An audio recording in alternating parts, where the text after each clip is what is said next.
On the face of it, it seems a complete mismatch. World number 1 India with almost everything going in their favour up against world number 7 Sri Lanka, who seem to be in complete disarray. I mean, look at India.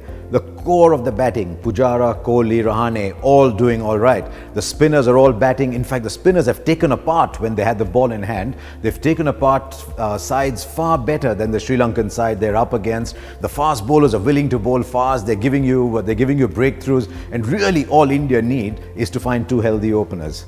But hopefully that'll happen as well. If you remember the last time India went to Sri Lanka, they were really picking whoever was around to open the batting.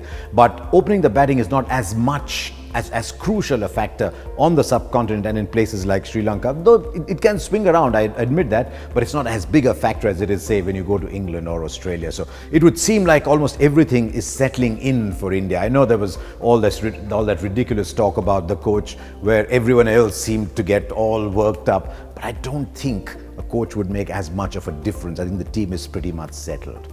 Look at Sri Lanka on the other hand. As soon as the Champions Trophy is over, the coach quit. They lost a one-day series to Zimbabwe. You don't lose to Zimbabwe. Sri Lanka don't for sure.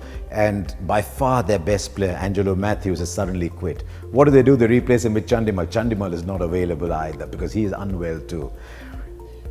So if Sri Lanka have to beat India, how do they do it? The batting is inexperienced. I know Kusal Mendes has got great quality. Taranga has been around for a while. But to me, the only way Sri Lanka can beat India is to prepare tracks for Dilruwan Perera and for the evergreen Rangana Herath, who's just fantastic. But the moment you prepare a track for Rangana Herath, you actually end up preparing a track for Ashwin and Jadeja as well. And I won't be surprised if India throw in the Chinaman bowling of Kuldeep Yadav. I think there's a star in the making there. I've said that often enough. And I won't be surprised if India go in with all 3 spinners as well. So it would seem on paper that everything is going India's way. I know the last time India went there, they lost the first test, they came back to win 2-1. I think for Virat Kohli and the ambition that I know he possesses, I think he'll find 2-1 unacceptable. I'll be surprised if Sri Lanka are able to do anything better than 2-0.